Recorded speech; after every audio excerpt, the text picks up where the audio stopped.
एक छोटे से गांव में एक रिक्शावाला रहता था। उसका नाम रमेश और उसकी पत्नी का नाम अनुपमा था। रमेश बहुत ही दयालु और मन का सच्चा इंसान था। उसकी भगवान में श्रद्धा भी अटूट थी।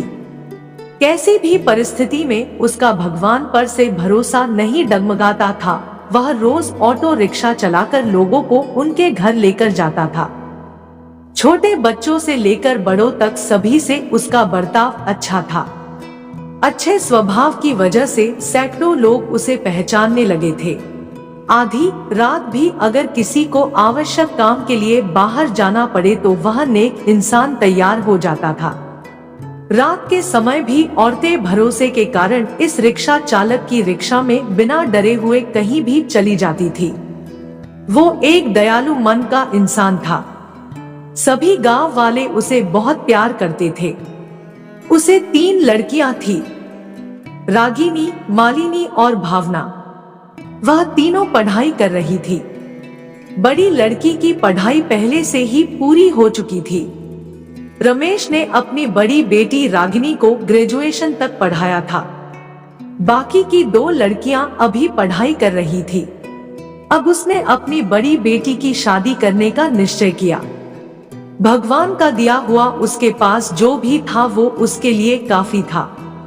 रिक्शा चालक ने अपनी बड़ी बेटी की शादी एक अच्छी जॉइंट फैमिली में तय की। उसके ससुराल वालों ने शादी की तारीख निश्चित की थी।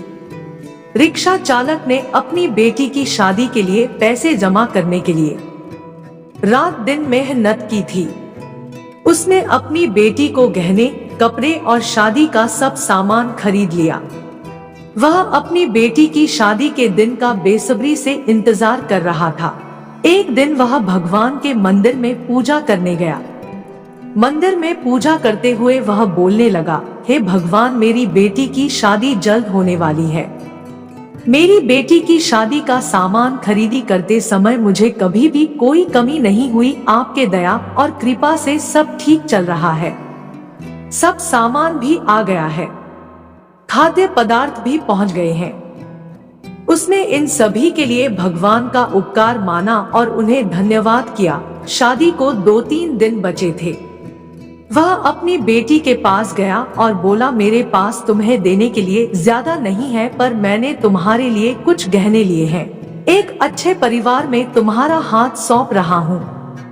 लड़का अच्छा काम करता है, वहाँ तुम्हें किसी भी चीज की कमी नहीं होगी। लड़कियां दूसरों की संपत्ति होती है, उन्हें एक न एक दिन ससुराल जाना ही पड़ता है। कभी निराश मत होना बेटा। आज मैं तुम्हें जो बोल रहा हूँ उसे हमेशा याद रखना। अपने ससुराल में बड़े लोगों की आज्ञा का पालन करना। अपने सास ससुर को अपने माता पिता समान समझना। मैंने तुम्हें ग्रेजुएशन तक पढ़ाया है और सिलाई भी सिखाई है। ससुराल वाले तुम्हें कोई भी काम करने को कहें तो वह काम तुम जरूर करना। हमारी प्रतिष्ठा का ध्यान रखना। आखिर एक लड़की अपने अच्छे गुणों से ससुराल वालों को अपना बनाती है। तुम्हारे सास और ससुर तुम्हें ताना मार रहे होंगे तो समझ लेना कि तुम्हारे खुद के माता पिता तुम्हें बोल रहे हैं। यह सब बातें वह रिक्शा चालक अपनी बेटी को समझा रहा था। समझाते वक्त उसकी आंखों में आंसू आ गए थे। घर में शादी का वातावरण था। घर में रिश्तेदारों की धूम थी। शादी को 2 दिन बाकी थे। रात में अचानक रिक्शा चालक के घर भीषण आग लग गई। रात को उसका पूरा घर आग के लपेट में आ गया। उसके घर में उसकी छोटी बेटी भावना पानी पीने के लिए उठी। उसने देखा कि आजू बाजू में सिर्फ धुआं ही धुआं है और उसने अपने माता पिता को जगाया। जागते ही सब आग लगी ऐसा चिल्लाने लगे, कोई तो हमें बचाओ। बड़ी मुश्किल से रिक्शा चालक ने पीछे की बालकनी में जाकर खंबे के सहारे से बालकनी से बाहर जाने का प्रयास किया। घर के सभी सदस्य को तो जैसे तैसे उसने बचा लिया, लेकिन आग में घर का सब सामान जलकर खाक हो गया।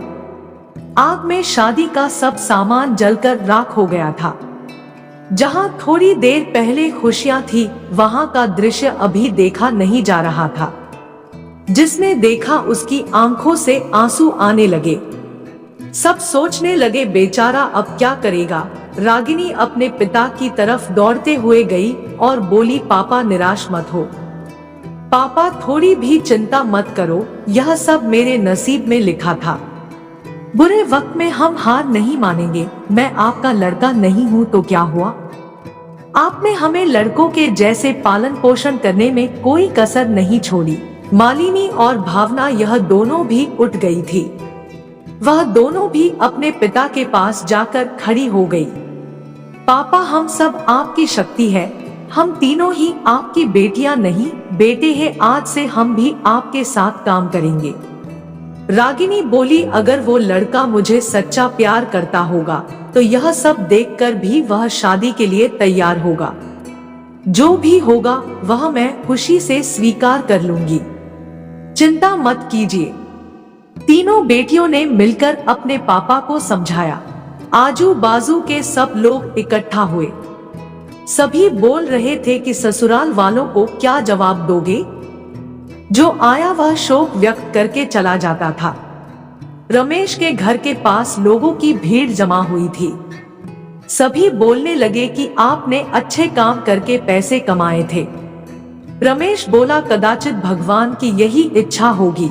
तभी उसकी पत्नी अनुपमा आई और बोली कि आप बस भगवान का नाम स्मरण करते रहो, आपके भगवान ने आपको बदले में यही सब दिया है। अब इस घर में कभी भी भगवान का नाम नहीं लेना। तभी रमेश उससे बोला, तुम नसीब वाली हो जो इतनी बड़ी आग में से तुम जिंदा वापस बाहर आई, यह नियति का खेल है। भगवान को क्यों दोष देते हो? किसी आदमी ने प्रेस में यह खबर दे दी। दूसरे दिन समाचार पत्र में खबर आई कि ऑटो रिक्शा चालक रमेश के घर में आग लग गई। उस आग में जलकर सब खाक हो गया। उसकी बेटी की शादी को कुछ ही दिन बचे थे। गरीब आदमी अपनी बेटी की शादी कैसे करेगा? जिसने भी यह खबर सुनी उसने रमेश की मदद की। उस भले रिक्शा चालक को पहचानने वाले सब लोग आए और पता नहीं अपने साथ क्या क्या लाए। उसका घर तोहफा से भर गया था। किसी ने गहने, किसी ने कपड़े, किसी ने राशन तो किसी ने पैसे दिए।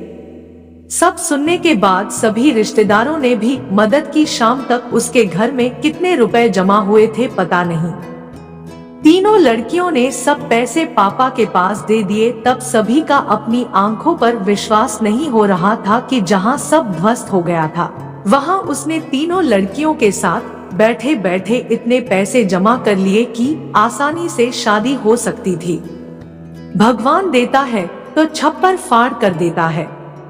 उसने अपनी बेटी की शादी मंदिर में बड़े धूम धड़ाके के साथ की। लोग आपस में बोल रहे थे कि सच्चे मन के इंसान की भगवान मदद क्यों नहीं करता। आज भगवान के इस चमत्कार पर सभी की श्रद्धा थी। भगवान जो भी करते हैं वह अच्छा ही करते हैं। रिक्शा चालक की पत्नी बोली, मुझे माफ कर दो। गुस्से से भगवान को क्या कुछ नहीं बोल दिया। लड़कियां हंसते हंसते माँ की तरफ देख रही थी। कुछ देर पहले जहाँ सब रो रहे थे वहाँ सबके चेहरे पर खुशी दिखी। भगवान सच्चे मनुष्य की सबसे कठिन परीक्षा लेने में कोई भी कसर नहीं छोड़ते हैं। रमेश और उसकी बेटियों ने संकट के समय एक दूसरे का साथ दिया, अपना विश्वास भगवान पर से डगमगाने नहीं दिया। तो भगवान ने भी चमत्कार दिखाया। इसलिए सच्चाई और भगवान में विश्वास के साथ अपना कर्म करते रहिए। फल की इच्छा ना करो, सही समय पर सही फल जरूर मिलता है। और जब भगवान हमारी मदद करना चाहते हैं तो ऐसे करते हैं जहां तक हमारी बुद्धि सोच भी नहीं सकती। अगर कहानी पसंद आई हो तो लाइक, कमेंट, शेयर और चैनल को सब्सक्राइब करें। धन्यवाद।